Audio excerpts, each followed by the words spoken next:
Hello, everybody. Hope everyone's having a good night so far.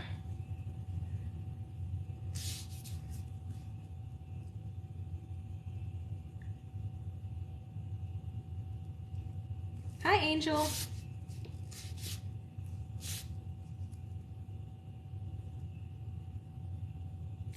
Hey, Jamal. How you, girl?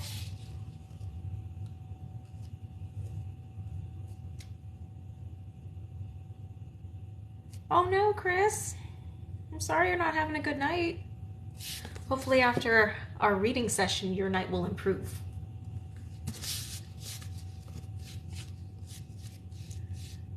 I'm gonna give everyone a few minutes to get on. Thank you. So I'm gonna give people a chance to get on for a few minutes before I officially get started. But once I do, I'm actually gonna go ahead and turn the comments off so you guys can actually see the book that I'm reading. So, hi everybody. I'm so glad to see you guys this evening. Hope everyone's got their comfy clothes on. Have a drink ready. Got my water ready.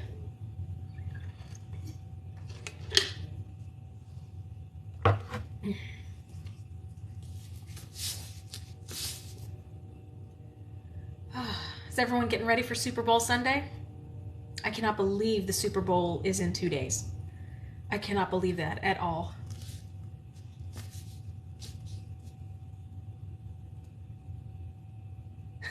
Hello, evil fluffy bunny. Tracy, we are having a first official book read. I am actually reading to you guys this evening.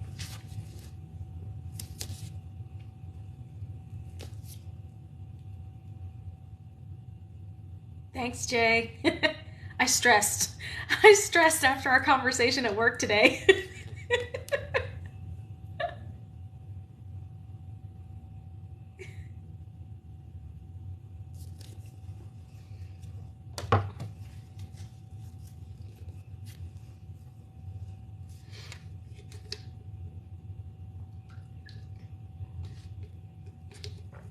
Keep that open.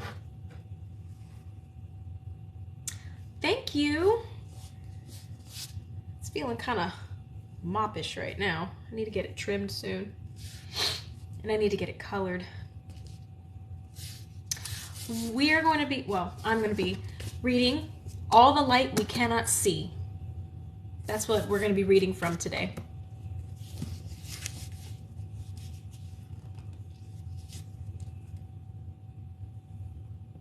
Because I put up a video a few days ago, well, last week, where you guys could choose from 3 different books, and this one came in at number 1, and then Cleopatra's Daughter came in at number 2, and then Leonardo's Swans came in at number 3. So that's the order we're going to read the 3 books that I initially picked out. Do I get into spiritual stuff? Well, I guess it depends on the spiritual stuff. It depends, you know. What is it about? Well, let's give until like 8:05, and I'll actually give like a little synopsis of what the story's about, so everyone can kind of catch up with and know what we're all talking about at the same time.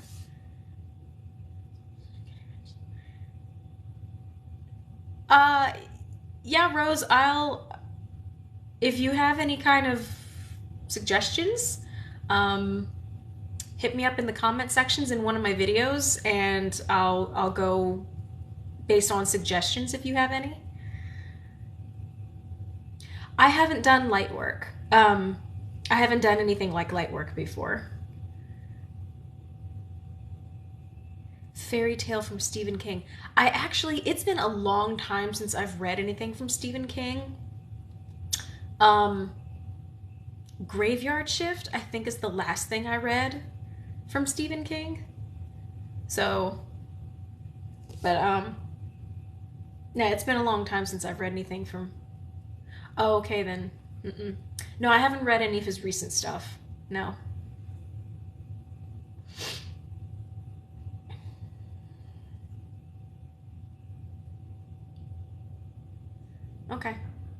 right, Rose. I'll be looking for you.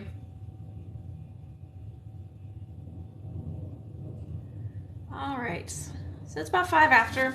I'm going to go ahead and give you guys a quick synopsis of what we're going to be reading tonight. So the book is, by your all's demand, All the Light That We Cannot See. So let me go ahead. I'm going to turn off the comments while I'm reading, just so they don't get just so they're not distracting.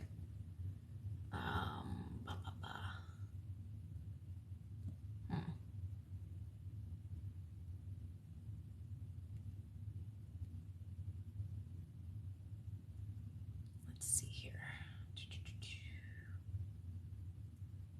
At least I think.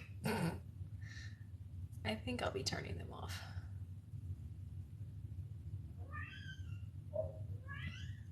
Oh my God, I can hear my cats like screaming right now. Oh, here we go. Comments off. Okay, comments off for now. All right. So, here we go. Oh, by the way, there's going to be French and there's going to be German in this story. I will most likely butcher them both. I will do my best not to. So if you happen to be French or German, I am sorry ahead of time. You've been warned. All right. So Marie-Laure lives with her father in Paris near the Museum of Natural History, where he works as the master of its thousands of locks. When she is 6, Marie-Laure goes blind and her father builds a perfect miniature of their neighborhood so she can memorize it by touch and navigate her way home. When she is 12, the Nazis occupy Paris and father and daughter flee to the walled citadel of Saint-Malo, where Marie-Laure's reclusive great-uncle lives in a tall house by the sea. With them they carry what might be the museum's most valuable and dangerous jewel. In a mining town in Germany, the orphan Werner grows up with his younger sister, enchanted by a crude radio they find. Werner becomes an expert at building and fixing these crucial new instruments, a talent that wins him a place at a brutal academy for Hitler Youth. Then a special assignment to track the resistance. More and more aware of the human cost of his intelligence, Werner travels through the heart of the war and finally into Saint-Malo, where his story and Marie-Laure's converge. So that's a synopsis of the story. So, without further ado, let's get into it. 7th of August, 1944. Leaflets. At dusk they pour from the sky. They blow across the ramparts, turn cartwheels over rooftops, flutter into the ravines between houses. Entire streets swirl with them, flashing white against the cobbles. Urgent message to the inhabitants of this town, they say. Depart immediately to open country. The tide climbs. The moon hangs small and yellow and gibbous. On the rooftops of beachfront hotels to the east, and in the gardens behind them, a half-dozen American artillery units drop incendiary rounds into the mouths of mortars. Bombers. They cross the channel at midnight. There are 12, and they are named for songs. Stardust and Stormy Weather, and In the Mood, and Pistol Packin' Mama. The sea glides along far below, spattered with the countless chevrons of whitecaps. Soon enough, the navigators can discern the low moonlit lumps of islands ranged along the horizon. France. Intercoms crackle. Deliberately, almost lazily, the bombers shed altitude. Threads of red light ascend from the anti-air emplacements up and down the coast. Dark, ruined ships appear, scuttled or destroyed, one with its bow shorn completely away, a second flickering as it burns. On an outermost island, panicked sheep run zigzagging between rocks. Inside each airplane, a bombardier peers through an aiming window and counts to 20. 4, 5, 6, 7.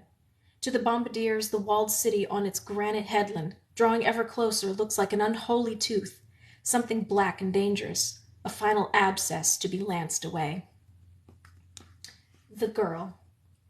In a corner of the city, inside a tall, narrow house at number 4 Rue Vilbrel, on the sixth and highest floor, a sightless 16-year-old named Marie-Laure Leblanc kneels over a low table covered entirely with a model. The model is a miniature of the city she kneels within, and contains scale replicas of the hundreds of houses and shops and hotels within its walls. There's the cathedral with its perforated spire, and the bulky old Chateau de Saint-Malo, a row and row after row of seaside mansions studded with chimneys. A slender wooden jetty arcs out from a beach called the Plague du Mollet. A delicate, reticulated atrium vaults over the seafood market. Minute benches, the smallest no larger than apple seeds, dot the tiny public squares. Marie-Laure runs her fingertips along the centimeter-wide parapet crowning the ramparts, drawing an uneven star shape around the entire model. She finds the opening atop the walls, where 4 ceremonial cannons point to sea. Bastion de la Hollande, she whispers, and she finger walks down a little staircase. Rue des Corridors, Rue Jacques Cartier. In a corner of the room stand 2 galvanized buckets filled to the brim with water. Fill them up, her great-uncle has taught her, whenever you can. The bathtub on the 3rd floor, too. Who knows when the water will go out again? Her fingers travel back to the cathedral spire, south to the gate of Dinan. All evening she has been marching her fingers around the model, waiting for her great-uncle Etienne, who owns this house, who went out the previous night while she slept, and who has not returned. And now it is night again, another revolution of the clock, and the whole block is quiet, and she cannot sleep. She can hear the bombers when they are 3 miles away, a mounting static, the hum inside a seashell. When she opens the bedroom window, the noise of the airplanes becomes louder. Otherwise, the night is dreadfully silent. No engines, no voices, no clatter. No sirens, no footfalls on the cobbles. Not even gulls. Just a high tide, 1 block away and 6 stories below, lapping at the base of the city walls. And something else. Something rattling softly, very close. She eases open the left-hand shutter and runs her fingertips up the slats of the right. A sheet of paper has lodged there. She holds it to her nose. It smells of fresh ink. Gasoline, maybe. The paper is crisp. It has not been outside long. Marie-Laure hesitates at the window in her stocking feet, her bedroom behind her, seashells arranging along the top of the armoire, pebbles along the baseboards. Her cane stands in the corner. Her big Braille novel waits face down on the bed. The drone of the airplanes grows. The boy. 5 streets to the north, a white-haired 18-year-old German private named Werner wakes to a faint staccato hum, little more than a purr, flies tapping at a far-off window pane. Where is he? The sweet, slightly chemical scent of gun oil, the raw wood of newly constructed shell crates, the mothballed odor of old bedspreads. He's in the hotel, of course. L'Hôtel des Abeilles, the hotel of bees. Still night, still early. From the direction of the sea comes whistles and booms. Flak is going up. An anti-air corporal hurries down the corridor, heading for the stairwell. Get to the cellar, he calls over his shoulder, and Werner switches on his field light, rolls his blanket into his duffel, and starts down the hall. Not so long ago, the Hotel of Bees was a cheerful address, with bright blue shutters on its facade and oysters on ice in its café, and Breton waiters in bow ties polishing glasses behind its bar. It offered 21 guest rooms, commanding sea views and a lobby fireplace as big as a truck. Parisians on weekend holidays would drink apéritifs here, before them the occasional emissary from the Republic, ministers and vice-ministers and abbots and admirals, and in the centuries before them wind-burned corsairs, killers, plunderers, raiders, and seamen. Before that, before it was ever a hotel at all, 5 full centuries ago, it was the home of a wealthy privateer who gave up raiding ships to study bees in the pastures outside St. Malo, scribbling in notebooks and eating honey straight from the combs. The crests above the door lintels still have bumblebees carved into the oak. The ivy-covered fountain in the courtyard is shaped like a hive. Werner's favorites are 5 faded frescoes on the ceilings of the grandest upper rooms, where bees as big as children float against blue backdrops. Big lazy drones and workers with diaphanous wings, where above a hexagonal bathtub a single 9-foot-long queen with multiple eyes and a golden furred abdomen curls across the ceiling. Over the past 4 weeks, the hotel has become something else, a fortress. A detachment of Austrian anti-airmen has boarded up every window, overturned every bed. They've reinforced the entrance, packed the stairwells with crates of artillery shells. The hotel's 4th floor, where garden rooms with French balconies open directly into the ramparts, has become home to an aging high-velocity anti-air gun called an 88 that can fire 21.5-pound shells 9 miles. Her Majesty, the Austrians call their cannon, and for the past week these men have tended to it the way worker bees might tend to a queen. They've fed her oils, repaired her barrel, lubricated her wheels. They've arranged sandbags at her feet like offerings.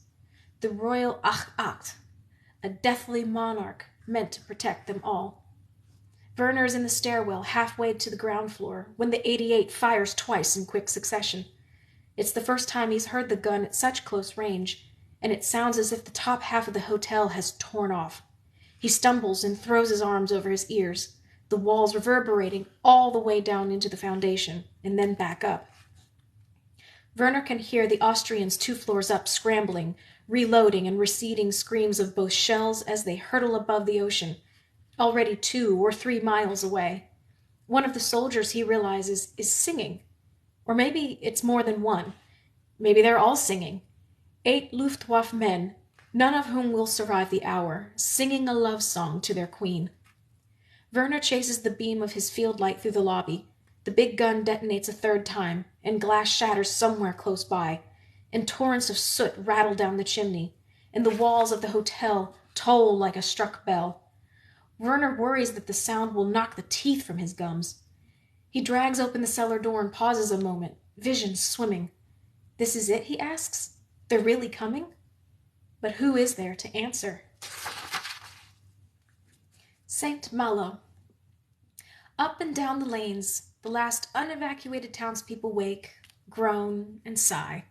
Spinsters, prostitutes, men over 60, procrastinators, collaborators, disbelievers, drunks, nuns of every order, the poor, the stubborn, the blind.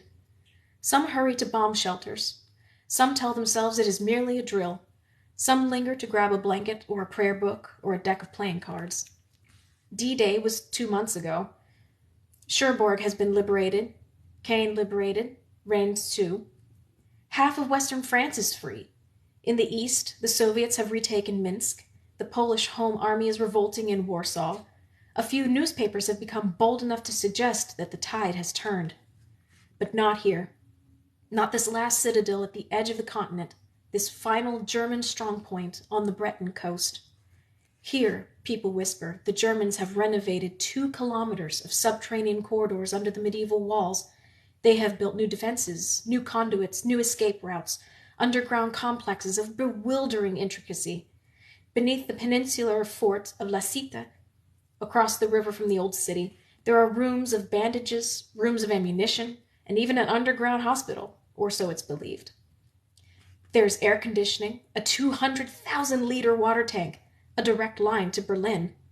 There are flame-throwing booby traps, a net of pillboxes with periscopic sights. They have stockpiled enough ordnance to spray shells into the sea all day, every day for a year. Here, they whisper, are 1,000 Germans ready to die. Or 5,000, maybe more. St. Malo. Water surrounds the city on 4 sides. Its link to the rest of France is tenuous. A causeway, a bridge, a spit of sand. We are Malouins first, say the people of St. Malo. Bretons next, French if there's anything left over. In stormy light, its granite glows blue. At the highest tides, the sea creeps into basements at the very center of town. At the lowest tides, the barnacled ribs of 1,000 shipwrecks stick out above the sea. For 3,000 years, this little promontory has known sieges, but never like this. A grandfather lifts a fussy toddler onto his chest. A drunk urinating in an alley outside St. Servan, a mile away, plucks a sheet of paper from a hedge. Urgent message to the inhabitants of this town, it says. Depart immediately to open country. Anti-air batteries flash on the outer islands, and the big German guns inside the old city send another round of shells howling over the sea. And there are 380 Frenchmen imprisoned on an island fortress called National, a quarter-mile off the beach, huddle in a moonlit courtyard peering up. 4 years of occupation, and the roar of oncoming bombers is the roar of what? Deliverance? Extirpation? The clack-clack of small arms fire, the gravelly snare drums of flak, a dozen pigeons roosting on a cathedral spire cataract down its length and wheel out over the sea. Number 4, Rue de Vaurelle. Marie-Laure Leblanc stands alone in her bedroom, smelling a leaflet she cannot read. Sirens wail. She closes the shutters and relatches the window. Every second the airplanes draw closer. Every second is a second lost. She should be rushing downstairs. She should be making for the corner of the kitchen where a little trap door opens into a cellar full of dust and mouse-chewed rugs and ancient trunks long unopened. Instead, she returns to the table at the foot of the bed and kneels beside the model of the city. Again her fingers find the outer ramparts, the Bastion de la Hollande, the little staircase leading down. In this window, right here, in the real city, a woman beats her rugs every Sunday. From this window, here, a boy once yelled, "Watch where you're going! Are you blind?" The window panes rattle in their housings. The anti-air guns unleash another volley. The earth rotates just a bit farther. Beneath her fingertips, the miniature Rue d'Estrées intersects the miniature Rue Vaurelle. Her fingers turn right. They skim doorways. 1, 2, 3, 4. How many times has she done this? Number 4, the tall, derelict bird's nest of a house owned by her great-uncle Etienne, where she has lived for 4 years, where she kneels on the 6th floor alone, as a dozen American bombers roar toward her. She presses inward on the tiny front door, and a hidden catch releases, and the little house lifts up and out of the model. In her hands, it's about the size of one of her father's cigarette boxes. Now the bombers are so close that the floor starts to throb under her knees. Out in the hall, the crystal pendants on the chandelier suspended above the stairwell chime. Marie-Laure twists the chimney of the miniature house 90 degrees.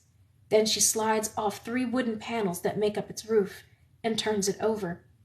A stone drops into her palm. It's cold, the size of a pigeon's egg, the shape of a teardrop. Marie-Laure clutches the tiny house in one hand and the stone in the other. The room feels flimsy, tenuous. Giant fingertips seem about to punch through its walls. "Papa," she whispers. Cellar. Beneath the lobby of the Hotel of Bees, a corsair's cellar has been hacked out of the bedrock. Behind crates and cabinets and pegboards of tools, the walls are bare granite. 3 massive hand-hewn beams hauled here from some ancient Breton forest and craned into place centuries ago by teams of horses hold up the ceiling. A single light bulb casts everything in a wavering shadow. Werner sits on a folding chair in front of a workbench, checks his battery level, and puts on headphones. The radio is a steel-case 2-way transceiver with a 1.6-meter band antenna. It enables him to communicate with matching transceiver upstairs, with 2 other anti-air batteries inside the walls of the city, and with the underground garrison command across the river mouth. The transceiver hums as it warms. A spotter reads coordinates into the headpiece, and an artilleryman repeats them back. Werner rubs his eyes. Behind him, confiscated treasures are crammed into the ceiling. Rolled tapestries, grandfather clocks, armoires, giant landscape paintings crazed with cracks. On a shelf opposite Werner sit 8 or 9 plaster heads, the purpose of which he cannot guess. The massive Staff Sergeant Frank comes down the narrow wooden stairs and ducks his head beneath the beams. He smiles gently at Werner and sits in a tall-backed armchair upholstered in golden silk, with his rifle across his huge thighs, where it looks like little more than a baton. Werner says, "It's starting?" Volkheimer nods. He switches off his field light and blinks his strangely delicate eyelashes in the dimness. "How long will it last?" "Not long. We'll be safe down here." The engineer, Bernd, comes last. He is a little man with mousy hair and misaligned pupils. He closes the cellar door behind him and bars it and sits halfway down the wooden staircase with a damp look on his face. Fear or grit, it's hard to say. With the door shut, the sound of the siren soften. Above them, the ceiling bulb flickers. Water, thinks Werner. I forgot water. A second anti-air battery fires from a distant corner of the city, and then the 88 upstairs goes again. Stentorian, deadly, and Werner listens to the shells scream into the sky. Cascades of dust hiss out of the ceiling. Through his headphones, Werner can hear the Austrians upstairs still singing. Volkheimer picks sleepily at a stain on his trousers. Bernd blows into his cupped hands. The transceiver crackles with wind speeds, air pressure, trajectories. Werner thinks of home. Frau Elena bent over his little shoes, double knotting each lace. Stars wheeling past a dormer window. His little sister, Jutta, with a quilt around her shoulders and a radio earpiece trailing from her left ear. 4 stories up, the Austrians clap another shell into the smoking breech of the 88 and double-check the traverse and clamp their ears as the gun discharges. But down here, Werner hears only the radio voices of his childhood. The goddess of history looked down to earth. Only through the hottest fires can purification be achieved. He sees a forest of dying sunflowers. He sees a flock of blackbirds explode out of a tree.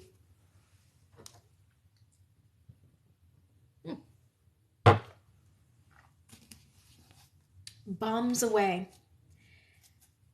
17, 18, 19, 20. Now the sea races beneath the aiming windows. Now rooftops.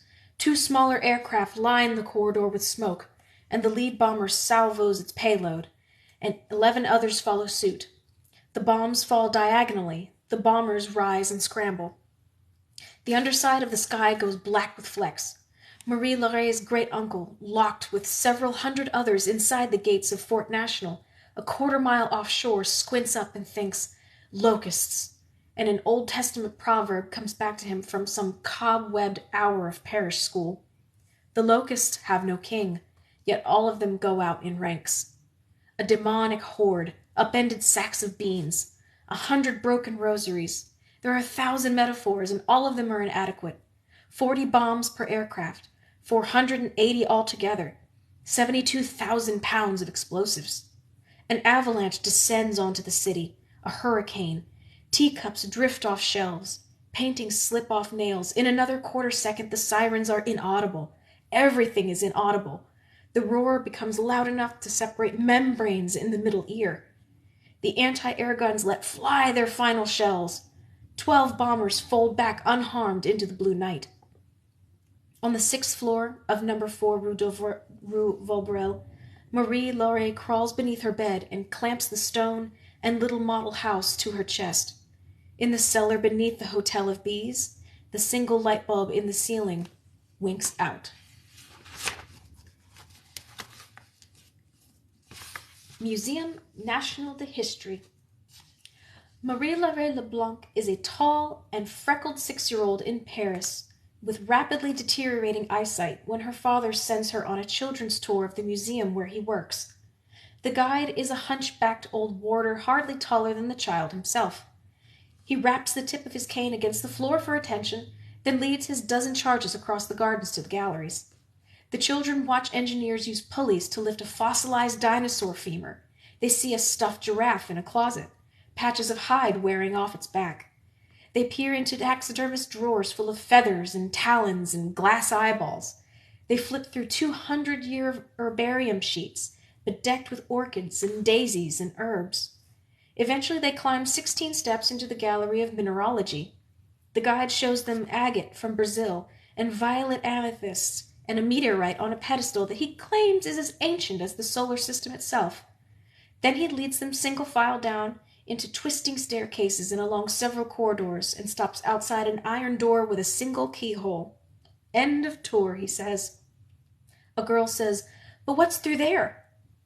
Behind this door is another locked door, slightly smaller. And what's behind that? A third locked door, smaller yet. What's behind that? A fourth door, and a fifth, and on until you reach a 13th, a locked door no bigger than a hole. The children leaned forward, and then, behind the 13th door, the guide flourishes on one of his impossibly wrinkled hands, is the sea of flames. Puzzlement. Fidgeting. Oh, come now, you've never heard of the sea of flames? The children shake their heads. Marie-Laure squints up at the naked bulbs strung in the 3-yard intervals along the ceiling. Each sets a rainbow-colored halo rotating in her vision. The guide hangs his cane on his wrist and rubs his hands together. It's a long story. Do you want to hear a long story? They nod. He clears his throat. Centuries ago, in the place we now call Borneo, a prince plucked a blue stone from a dry riverbed, because he thought it was pretty. But on the way back to his palace, the prince was attacked by men on horseback and stabbed in the heart. Stabbed in the heart? Is this true? A boy says, "Hush." The thieves stole his rings, his horse, everything. But because the little blue stone was clenched in his fist, they did not discover it. And the dying prince managed to crawl home. Then he fell unconscious for 10 days. On the 10th day, to the amazement of his nurses, he sat up, opened his hand, and there was the stone. The Sultan's doctor said it was a miracle, that the prince never should have survived such a violent wound. The nurses said the stone must have healing powers. The Sultan's jewelers said something else. They said the stone was the largest raw diamond anyone had ever seen. Their most gifted stone cutter spent 80 days faceting it, and when he was done, it was a brilliant blue, the blue of tropical seas, but it had a touch of red at its center, like flames inside a drop of water. The Sultan had the diamond fitted into a crown for the prince, and it was said that when the young prince sat on his throne, and the sun hit him just so, he became so dazzling that visitors could not distinguish his figure from light itself. "Are you sure this is true?" asks a girl. "Hush," says the boy. The stone came to be known as the Sea of Flames. Some believed the prince was a deity, that as long as he kept the stone, he could not be killed. But something strange began to happen. The longer the prince wore his crown, the worse his luck became. In a month, he lost a brother to drowning, and a second brother to snake bite. Within 6 months, his father died of disease. To make matters even worse, the Sultan's scouts announced that a great army was gathering in the midst. The prince called together his father's advisors. All said he should prepare for war, all but one, a priest who said he'd had a dream. In the dream, the goddess of the earth told him she'd make the Sea of Flames as a gift for her lover, the god of the sea, and was sending the jewel to him through the river. But when the river dried up, the prince plucked it out. The goddess became enraged. She cursed the stone and whoever kept it.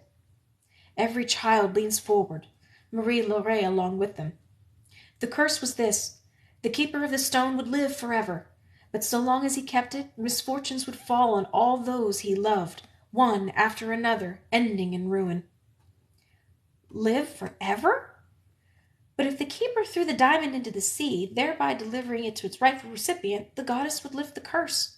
So the prince, now sultan, thought for 3 days and 3 nights, and finally decided to keep the stone. It had saved his life. He believed it had made him indestructible. He had the tongue cut out of the priest's mouth. "Ouch," says the youngest boy. "Big mistake," says the tallest girl. "The invaders came," said the warder, "and destroyed the palace and killed everyone they found, and the prince was never seen again. And for 200 years no one heard any more about the Sea of Flames. Some said the stone was recut into many smaller stones. Others said the prince still carried the stone, and that he was in Japan or Persia, and that he was a humble farmer, and that he never seemed to grow old. And so the stone fell out of history, until one day when a French diamond trader during a trip to the Goloka mines in India was shown a massive pear-cut diamond, 133 carats, near perfect clarity, as big as a pigeon's egg.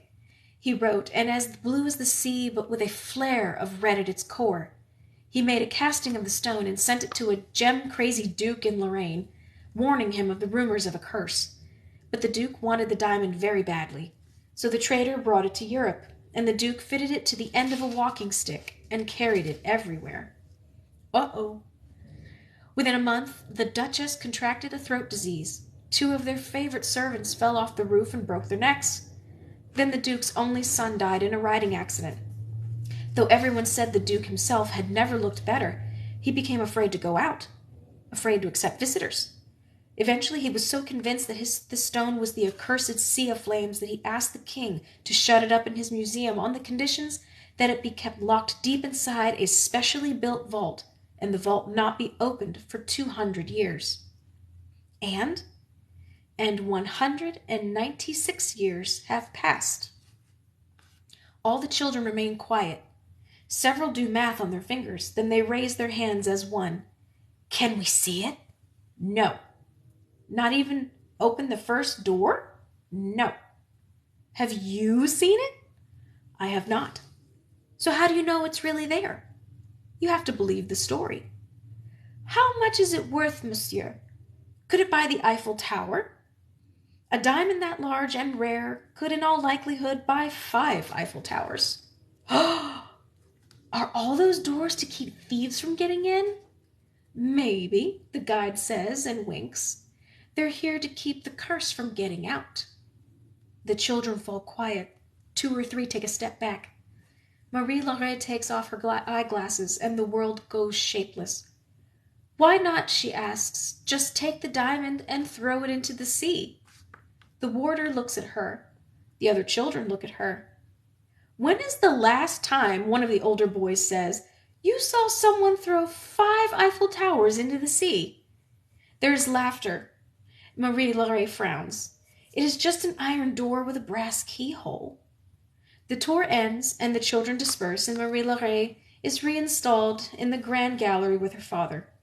He straightens her glasses on her nose and plucks a leaf from her hair. Did you have fun, ma chérie? A little brown house sparrow swoops out of the rafters and lands on the tiles in front of her. Marie-Laure holds out an open palm. The sparrow tilts its head, considering, and then it flaps away. 1 month later, she is blind. All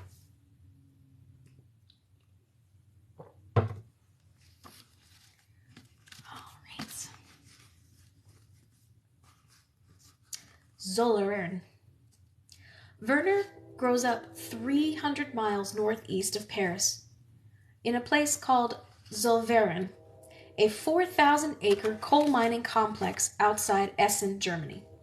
It's steel country, anthracite country, a place full of holes. Smokestacks fume and locomotives trundle back and forth on elevated conduits, and leafless trees stand atop slag heaps like skeleton hands shoved up from the underworld. Werner and his younger sister, Jutta, are raised at Children's House, a clinker brick 2-story orphanage on Victorstrasse, whose rooms are populated with the coughs of sick children and the crying of newborns and battered trunks inside which drowse the last possessions of deceased parents, patchwork dresses, tarnished wedding cutlery, faded ambrotypes of fathers swallowed by the mines. Werner's earliest years are the leanest. Men brawl over jobs outside of the Zollverin's gates, and chicken eggs sell for 2 million Reichsmarks apiece, and rheumatic fever stalks Children's House like a wolf. There is no butter or meat. Fruit is a memory. Some evenings, during the worst months, all the house directress has to feed her dozens of wards are cakes made from mustard powder and water. But 7-year-old Werner seems to float. He is undersized and his ears stick out, and he speaks in a high, sweet voice. The whiteness of his hair stops people in their tracks. Snowy, milky, chalky, a color that is the absence of color. Every morning he ties his shoes, packs newspapers inside his coat as insulation against the cold, and begins interrogating the world. He captures snowflakes, tadpoles, hibernating frogs. He coaxes bread from bakers with none to sell. He regularly appears in the kitchen with fresh milk for the babies.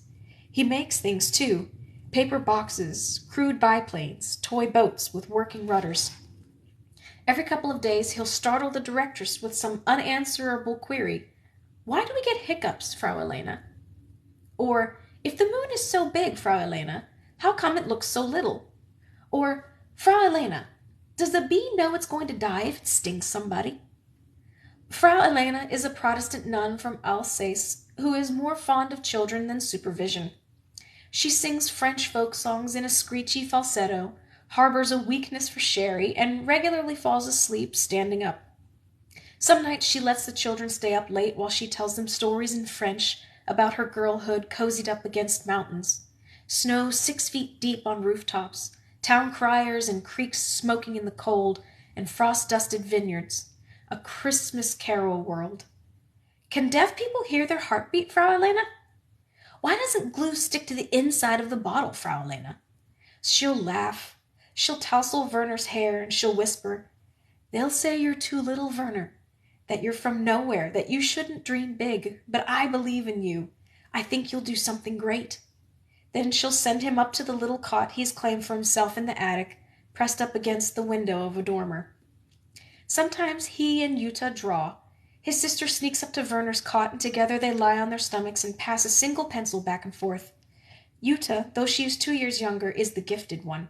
She loves most of all to draw Paris, a city she has seen in exactly one photograph, on the back cover of one of Frau Elena's romance novels. Mansard roofs, lazy apartment blocks, the iron lattice of a distant tower.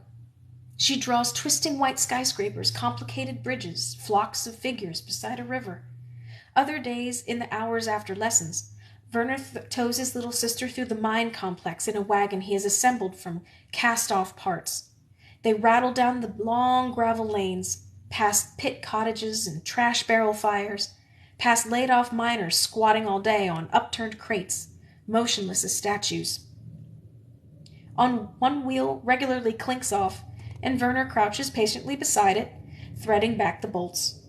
All around them the figures of second-shift workers shuffle into warehouses while first-shift workers shuffle home, hunched, hungry, blue-nosed, their faces like black skulls beneath their helmets. Hello, Werner will chirp, good afternoon. But the miners usually hobble past without replying, without even seeing him, really, their eyes on the muck, the economic collapse of Germany looming over them like the severe geometry of the mills. Werner and Jutta sift through the glistening piles of black dust. They clamber up mountains of rusting machines. They tear berries out of brambles and dandelions out of fields. Sometimes they manage to find potato peels or carrot greens in trash bins. Other afternoons they collect paper to draw on, or old toothpaste tubes from which the last dregs can be squeezed out and dried into chalk. Once in a while, Werner tows Jutta as far as the entrances to Pit 9, the largest of the mines. Wrapped in noise, lit like the pilot at the center of a gas furnace, a 5-story coal elevator crouches over it, cables swinging, hammers banging, men shouting, an entire map full of pleated and corrugated industry stretching into the distance on all sides, as they watch the coal cars trundling up from the earth and the miners spilling out of the warehouses with their lunch pails toward the mouth of the elevator like insects toward a lighted trap. Down there, Werner whispers to his sister. That's where Father died. Excuse me. And as night falls, Werner puts little Jutta wordlessly back through the closet-set neighborhoods of Zollverein, 2 snowy-haired children from a bottomland of soot, bearing their paltry treasures to Victoriastrasse 3, where Frau Elena stares into the coal stove, singing a French lullaby in a tired voice, one toddler yanking her apron strings, while another howls in her arms. Key pound. I like the titles of these chapters. Congenital cataracts. Bilateral. Irreparable. Can you see this? Ask the doctors. Can you see that? Marie-Laure will not see anything for the rest of her life. Spaces she once knew as familiar, the 4-room flat she shares with her father, the little tree-lined square at the end of their street, have become labyrinths, bristling with hazards. Drawers are never where they should be. The toilet is an abyss. A glass of water is too near, too far, her fingers too big. always too big. What is blindness? Where there should be a wall, her hands find nothing. Where there should be nothing, a table leg gouges her shin. Cars growl in the streets. Leaves whisper in the sky. Blood rustles through her inner ears. In the stairwell, in the kitchen, even beside her bed, grown-up voices speak of despair. Poor child. Poor Monsieur Leblanc. Hasn't had an easy road, you know. His father died in the war, his wife dead in childbirth, and now this. Like they're cursed. Look at her. Look at him. Ought to send her away. Those are the months of bruises and wretchedness, rooms pitching like sailboats, half-open doors striking Marie Laray's face. Her only sanctuary is in bed, the hem of her quilt at her chin, while her father smokes another cigarette in the chair beside her, whittling away at one of his tiny models, his little hammer going tap, tap, tap, his little square of sandpaper making a rhythmic, soothing rasp. The despair doesn't last. Marie Laray is too young and her father is too patient. There are, he assures her, no such things as curses. There is luck, maybe good or bad, a slight inclination of each day towards success or failure, but no curses. 6 mornings a week, he wakes her before dawn, and she holds her arms in the air while he dresses her. Stockings, dress, sweater. If there's time, he makes her try to knot her shoes herself. Then they drink a cup of coffee together in the kitchen. Hot, strong, as much sugar as she wants. At 6:40, she collects her white cane from the corner, loops a finger through the back of her father's belt, and follows him down 4 flights and up 6 blocks to the museum. He unlocks entrance number 2 at 7 sharp. Inside are the familiar smells, typewriter ribbons, waxed floors, rock dust. There are the familiar echoes of their footfalls crossing the grand gallery. He greets a night guard, then a warder, always the same 2 words repeated back, bonjour, bonjour. 2 lefts, 1 right. Her father's key ring jingles. A lock gives way, and a gate swings open. Inside the key pound, inside 6 glass-fronted cabinets, thousands of iron keys hang from pegs. There are blanks and skeletons, barrel stem keys and Saturn bow keys, elevator keys and cabinet keys. Keys as long as Marie Laray's forearm, and keys shorter than her thumb. Marie Laray's father is principal locksmith for the National Museum of Natural History. Between the laboratories, warehouses, 4 separate public museums, the menagerie, the greenhouses, the acres of medicinal and decorative gardens in the Jardin des Plantes, and a dozen gates and pavilions, her father estimates there are 12,000 locks in the entire museum complex. No one else knows enough to disagree. All morning he stands at the front of the key pound and distributes keys to employees. Zookeepers coming first, office staff arriving in a rush around 8, technicians and librarians and scientific assistants trooping in next, scientists trickling in last. Everything is numbered and color-coded. Every employee, from custodians to the director, must carry his or her key at all times. No one is allowed to leave his respective building with the keys, and no one is allowed to leave the keys on a desk. The museum possesses priceless jade from the 13th century, after all, and canvansite from India and rhodochrosite from Colorado. Behind a lock, her father has designed sits a Florentine dispensary bowl carved from lapis lazuli that specialists travel 1,000 miles every year to examine. Her father quizzes her. Vault key or padlock key, Marie? Cupboard key or deadbolt key? He tests her on the locations of displays, on the contents of cabinets. He is continually placing some unexpected thing into her hands, a light bulb, a fossilized fish, a flamingo feather. For an hour each morning, even Sundays, he makes her sit over a Braille workbook.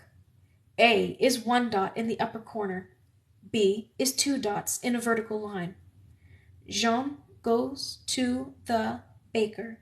Jean goes to the cheese maker. In the afternoons, he takes her on his rounds. He oils latches, repairs cabinets, polishes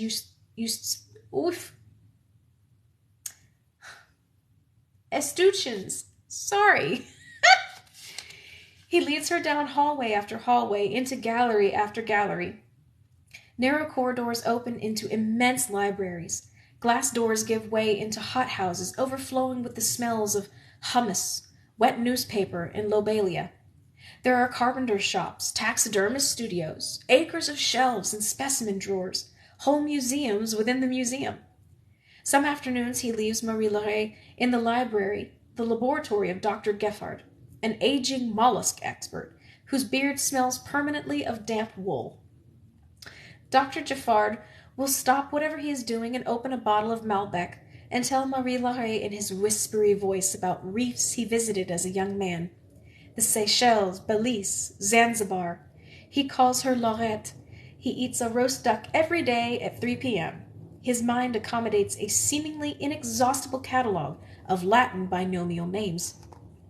On the back wall of Dr. Giffard's lab are cabinets that contain more drawers than she can count, and he lets her open them one after another and hold seashells in her hands.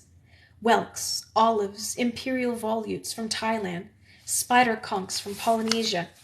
The museum possesses more than 10,000 specimens, over half the known species in the world, and Marie Laure gets to handle most of them. Now that shell, Laurette, belonged to a violet sea snail, a blind snail that lives its whole life on the surface of the sea. As soon as it is released into the ocean, it agitates the water to make bubbles, and binds those bubbles with mucus, and builds a raft. Then it blows around, feeding on whatever floating aquatic invertebrates it encounters. But if it ever loses its raft, it will sink, and it will die. A carinaria shell is simultaneously light and heavy, hard and soft, smooth and rough. The murex Dr. Giffard keeps on his desk can entertain her for half an hour. The hollow spines, the ridged whorls, the deep entrance, it's a forest of spikes and caves and textures. It's a kingdom. Her hands move ceaselessly, gathering, probing, testing. The breast feathers of a stuffed and mounted chickadee are impossibly soft, its beak as sharp as a needle. The pollen at the tips of tulip antlers is not so much powder as it is tiny balls of oil. To really touch something she is learning, the bark of a sycamore tree in the gardens, a pinned stag beetle in the Department of Entomology, the exquisitely polished interior of a scallop shell in Dr. Giffard's workshop, is to love it. At home in the evenings her father stows their shoes in the same cubby, hangs their coats on the same hook. Marie Laure crosses 6 evenly spaced friction strips on the kitchen tiles to reach the table. She follows a strand of twine he has threaded from the table to the toilet. He serves dinner on a round plate and describes the locations of different foods by the hands of a clock. Potatoes at 6 o'clock, ma chérie. Mushrooms at 3. Then he lights a cigarette and goes to work on his miniatures at a workbench in the corner of the kitchen. He is building a scale model of their entire neighborhood. The tall windowed houses, the rain gutters, the laverie and boulangerie, and the place at the end of the street, with its 4 benches and 10 trees. On warm nights, Marie Laure opens her bedroom window and listens to the evening as it settles over the balconies and gales and chimneys, languid and peaceful, until the real neighborhood and the miniature one get mixed up in her mind. Tuesdays the museum is closed. Marie Laure and her father sleep in. They drink coffee thick with sugar. They walk to the Pantheon, or to a flower market, or along the Seine. Every so often they visit the bookshop. He hands her a dictionary, a journal, a magazine full of photographs. How many pages, Marie Laure? She runs a nail along the edge. 52? 705? 139? He sweeps her hair back from her ears. He swings her above his head. He says she is his émerveillante. He says he will never leave her, not in a million years.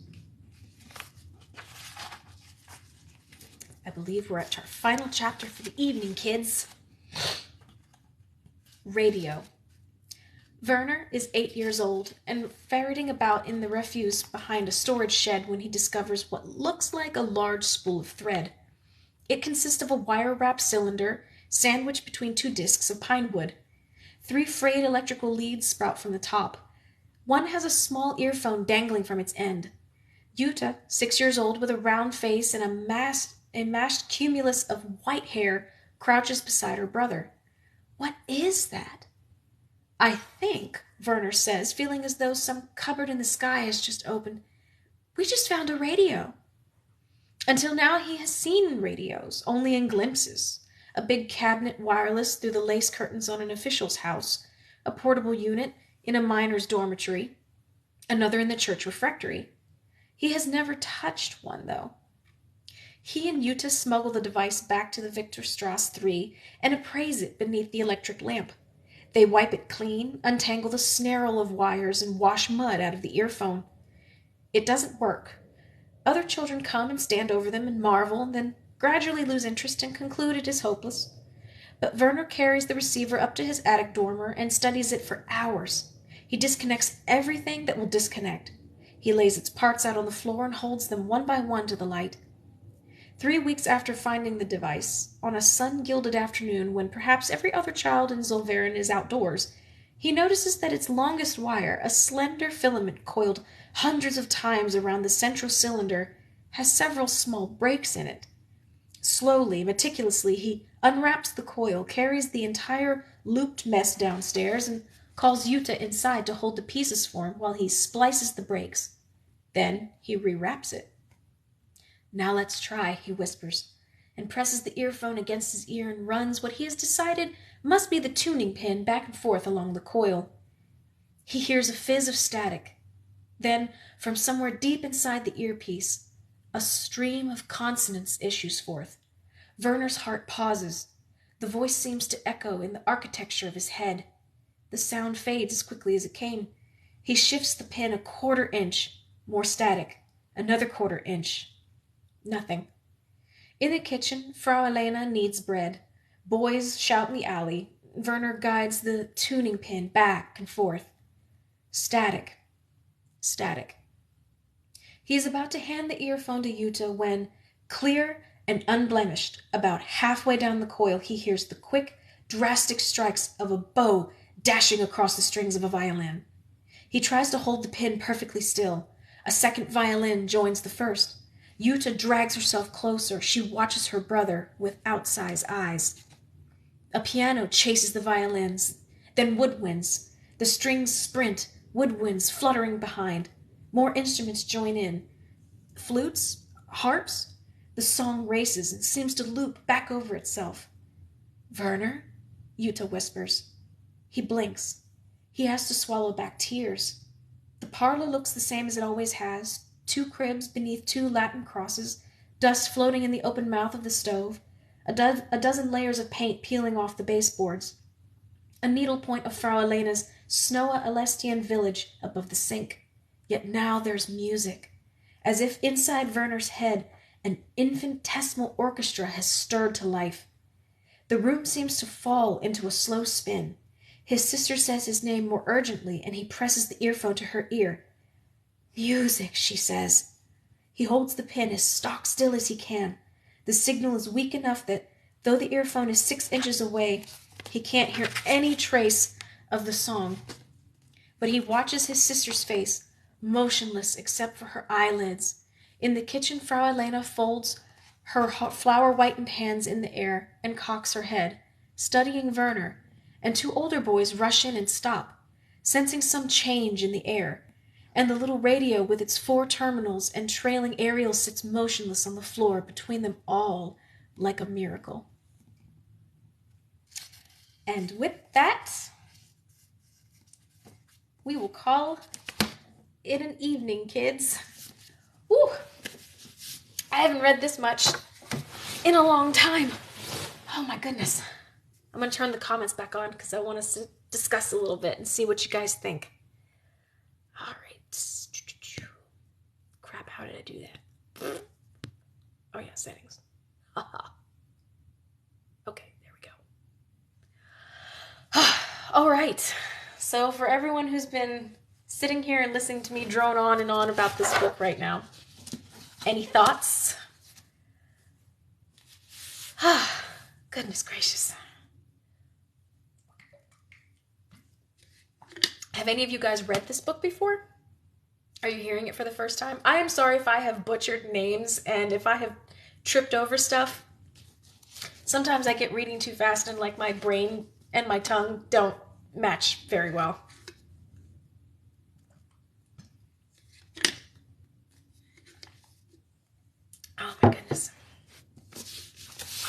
such a good book.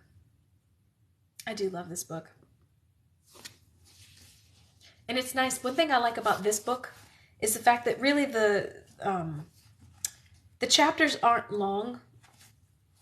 They really aren't. Like, we've only read 35 pages. Am I that slow of a reader? No.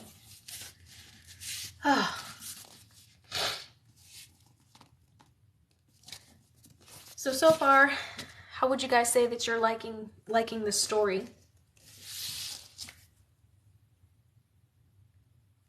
This is probably the closest I'll ever get to France.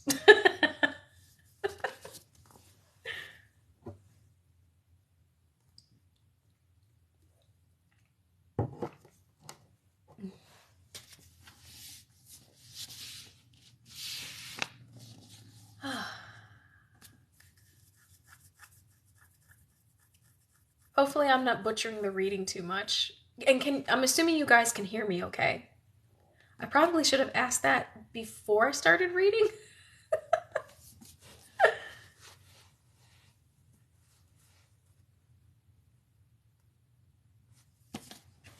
Oh, man.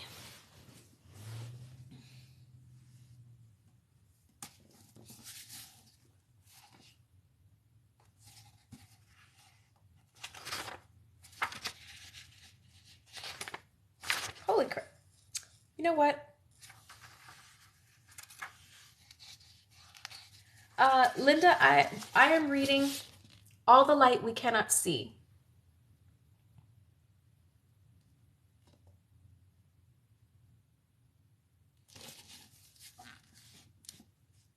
It's a great book. Have you read it before?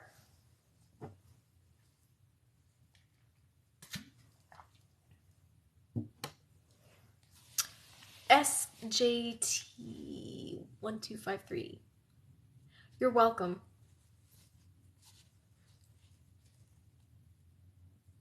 Actually, you know what? I think I'm going to read just a little bit more because we've got some, there are some, like I said, these chapters are so short. I mean, are you guys cool with me reading for a little bit more, or are you kind of read out for right now?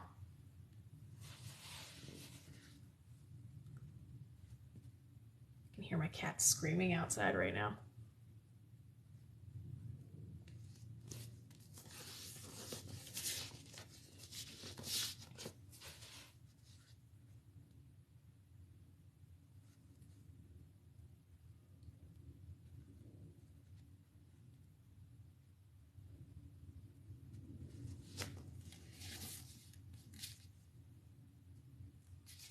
What time is it? 9 o'clock. Yeah, no, I think we're good for now.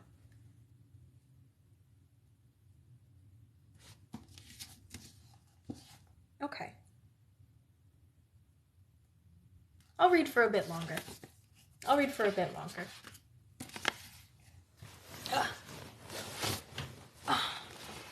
right, here we go.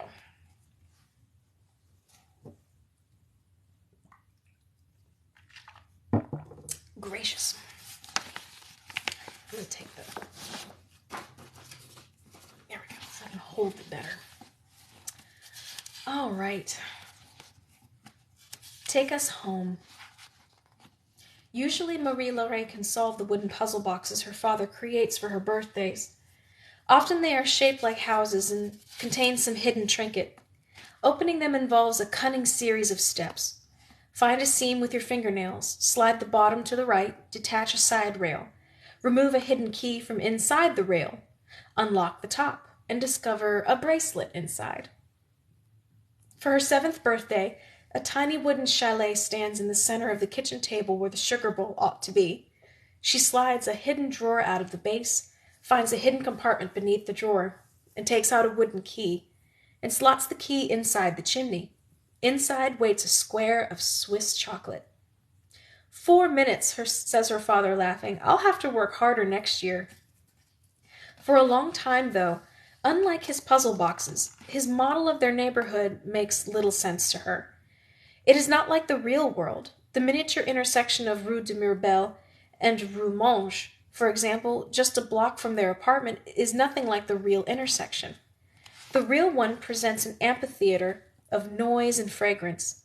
In the fall it smells of traffic and castor oil, bread from the bakery, camphor from Avon's pharmacy, delphiniums and sweet peas and roses from the flower stand. On winter days it swims with the odor of roasting chestnuts. On summer evenings it becomes slow and drowsy, full of sleepy conversations and the scraping of heavy iron chairs. But her father's model of the same intersection smells only of dried glue and sawdust. Its streets are empty, its pavements static. To her fingers it serves little more than a tiny and insufficient facsimile. He persists in asking Marie Laure to run her fingers over it, to recognize different houses, the angles of streets.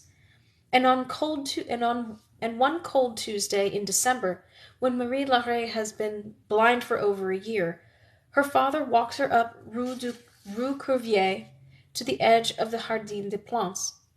Here, ma chérie, is the path we take every morning. Through the cedars up ahead is the grand gallery. I know, Papa. He picks her up and spins her around 3 times. Now, he said, you're going to take us home. Her mouth drops open. I want you to think of the model, Marie. But I can't possibly. I'm 1 step behind you. I won't let anything happen. You have your cane. You know where you are. I do not. You do. Exasperation. She cannot even say if the gardens are ahead or behind. Calm yourself, Marie. 1 centimeter at a time. It's far, Papa. 6 blocks at least. 6 blocks is exactly right. Use logic. Which way should we go first? The world pivots and rumbles. Crows shout, brakes hiss. Someone to her left bangs something metal with what might be a hammer. She shuffles forward until the tip of her cane floats in space. The edge of a curb, a pond, a staircase, a cliff. She turns 90 degrees. 3 steps forward. Now her cane finds the base of a wall. Papa, I'm here. 6 paces, 7 paces, 8. A roar of noise, an exterminator just leaving a house. Pump bellowing overtakes them. 12 paces farther on, the bell tied around the handle of a shop door rings, and 2 women come out, jostling her as they pass. Marie Laure drops her cane. She begins to cry. Her father lifts her and holds her to his narrow chest. It's so big, she whispers. You can do this, Marie. She cannot. While the other children play hopscotch in the alley or swim in the canal, Werner sits alone in his upstairs dormer, experimenting with the radio receiver. In a week he can dismantle and rebuild it with his eyes closed. Capacitor, inductor, tuning coil, earpiece. 1 wire goes to ground, the other to sky. Nothing he's encountered before has made so much sense. He harvests parts from supply sheds, snips of copper wire, screws, a bent screwdriver. He charms the druggist's wife into giving him a broken earphone.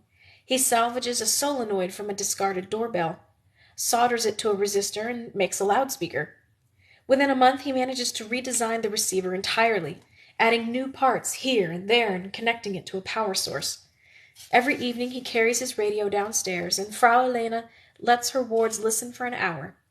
They tune into newscasts, concerts, operas, national choirs, folk shows, a dozen children in a semicircle on the furniture, Frau Elena among them, hardly more substantial than a child herself.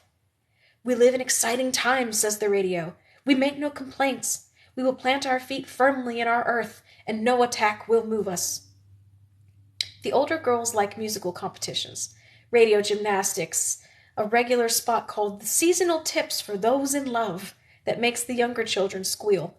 The boys like plays, news bulletins, martial anthems. Jutta likes jazz. Werner likes everything. Violins, horns, drums, speeches. A mouth against a microphone in some faraway yet simultaneous evening. The sorcery of it holds him rapt. Is it any wonder, asks the radio, that courage, confidence, and optimism in growing measure fill the German people?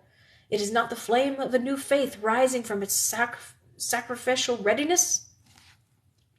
Indeed, it does not seem to Werner as the weeks go by that something new is rising.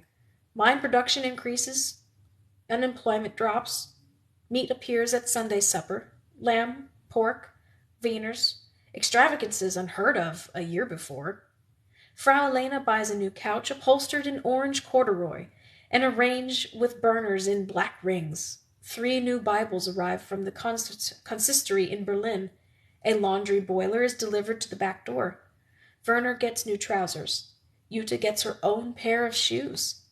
Working telephones ring in the houses of neighbors. One afternoon, on the walk home from school, Werner stops outside the drugstore and presses his nose to a tall window. 5 dozen-inch tall stormtroopers march there, each toy man with a brown shirt and a tiny red armband, some with flutes, some with drums, a few officers astride glossy black stallions. Above them, suspended from a wire, a tin-plate clockwork aquaplane with wooden pontoons and a rotating propeller makes an electric, hypnotizing orbit. Werner studies it through the glass for a long time, trying to understand how it works. Night falls, autumn in 1936, and Werner carries the radio downstairs and sets it on the sideboard, and the other children fidget in anticipation. The receiver hums as it warms. Werner steps back, hands in pockets. From the loudspeaker, a children's choir sings, "We hope only to work and work and work, to go to glorious work for the country." Then a state-sponsored play out of Berlin begins, a story of invaders sneaking into a village at night. All 12 children sit riveted. In the play, the invaders pose as hook-nosed department store owners, crooked jewelers, dishonorable bankers. They sell glittering trash. They drive established village businessmen out of work. Soon they plot to murder German children in their beds. Eventually, a vigilant and humble neighbor catches on. Police are called. Big, handsome-sounding policemen with splendid voices. They break down the doors. They drag the invaders away. A patriotic march plays, and everyone is happy again. Oh, thank you. Light. Tuesday after Tuesday, she fails. She leads her father on 6-block detours that leave her angry and frustrated and farther from home than when they started. But in the winter of her 8th year, to Marie Laurey's surprise, she begins to get it right. She runs her fingers over the model in their kitchen, counting miniature benches, trees, lampposts, doorways. Every day some new detail emerges. Each storm drain, park bench, and hydrant in the model has its counterpart in the real world. Marie Laurey brings her father closer to home before making a mistake.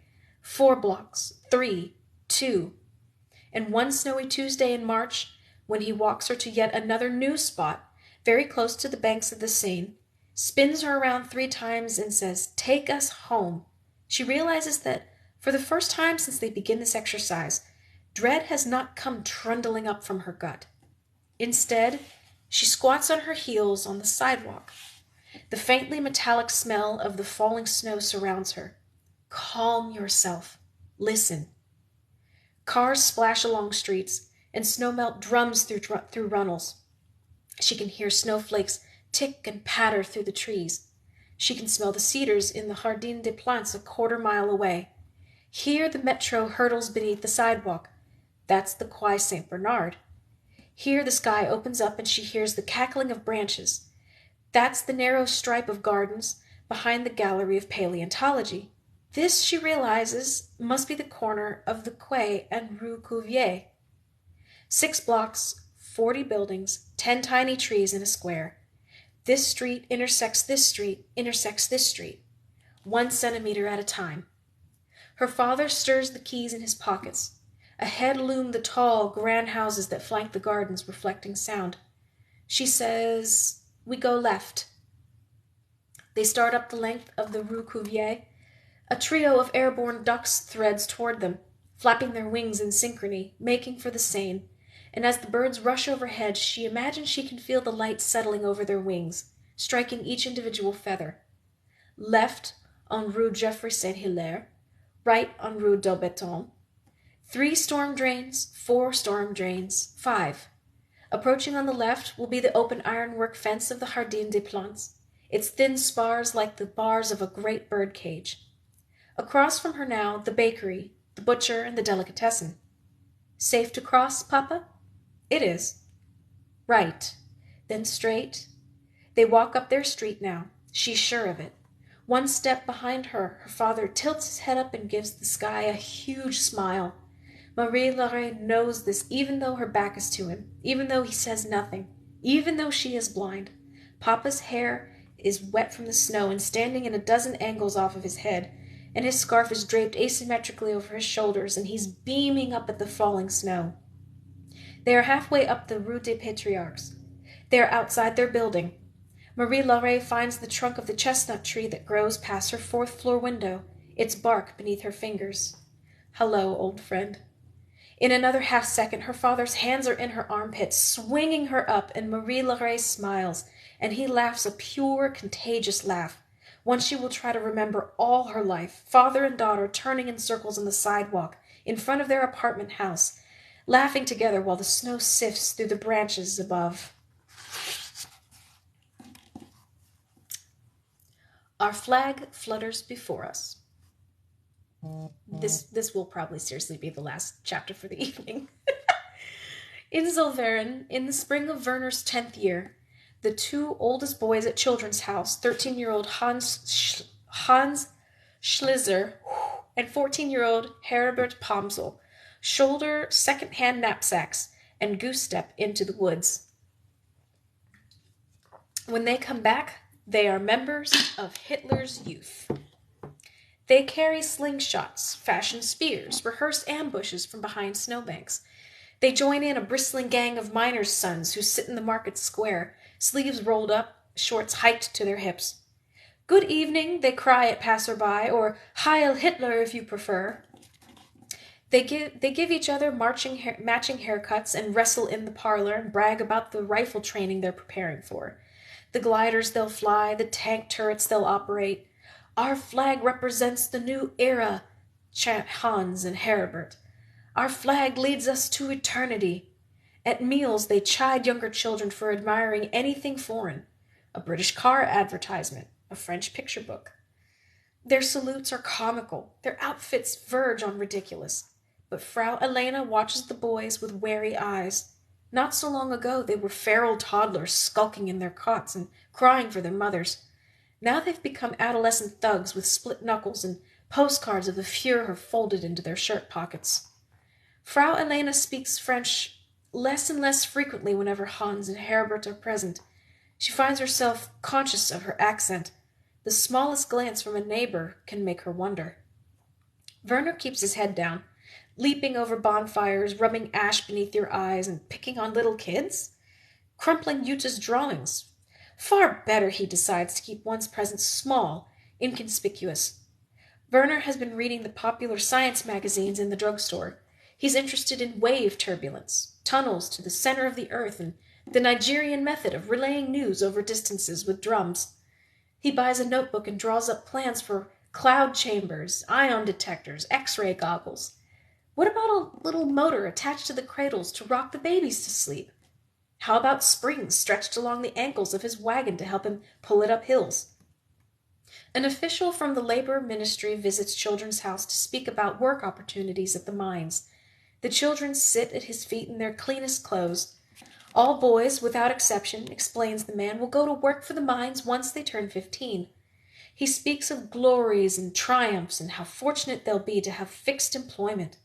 When he picks up Werner's radio and sets it back down without commenting, Werner feels the ceiling slip lower, the walls constrict. His father down there, a mile beneath the house. Body never recovered, haunting the tunnels still. From your neighborhood, the official says, from your soil comes the might of our nation. Steel, coal, coke. Berlin, Frankfurt, Munich, they do not exist without this place. You supply the foundation of the new order, the bullets in its guns, the armor on its tanks. Hans and Herbert examine the man's leather pistol belt with dazzled eyes. On the sideboard, Werner's little radio chatters. It says, over these 3 years our leader has had the courage to face a Europe that was in danger of collapse. It says he alone is to be thanked for that fact. For German children, a German life has once again become worth living.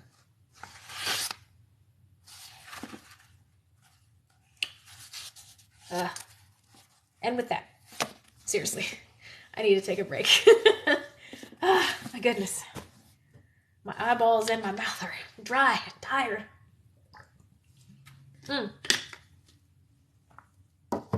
Oh, all right. So, thank you. Love you too. All right, guys. That is going to conclude our first story time. Thank you so very, very much for joining me this evening. We will continue again next Friday, same time, same place. I'm going to be doing this once a week for now.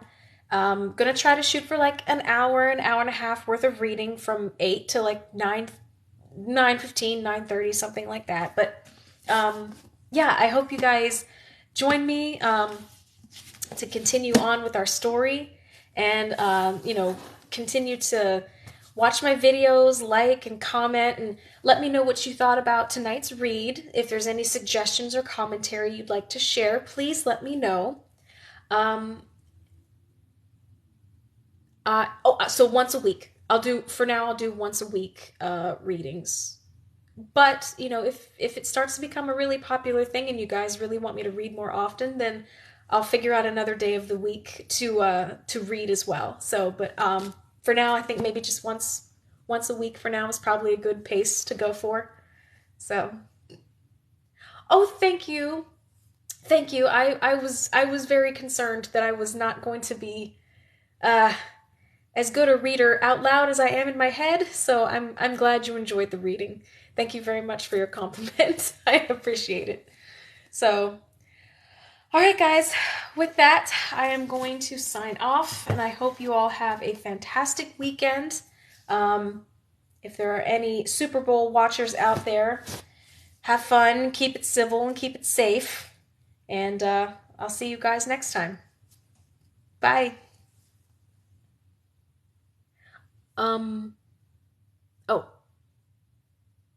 So I'm gonna have an event on my event calendar. It'll have it like set up so whenever you visit my page, you'll be able to see like underneath like my little description box, it'll be live event and it'll say the date and the time for the next read. But for now, it's next Friday, from 8 to like 9, maybe 9:30. So I hope that helps. But I'll put a notification on my little like underneath my bio stuff in my page, so you'll see. So, all right, guys, have a good night. Mwah.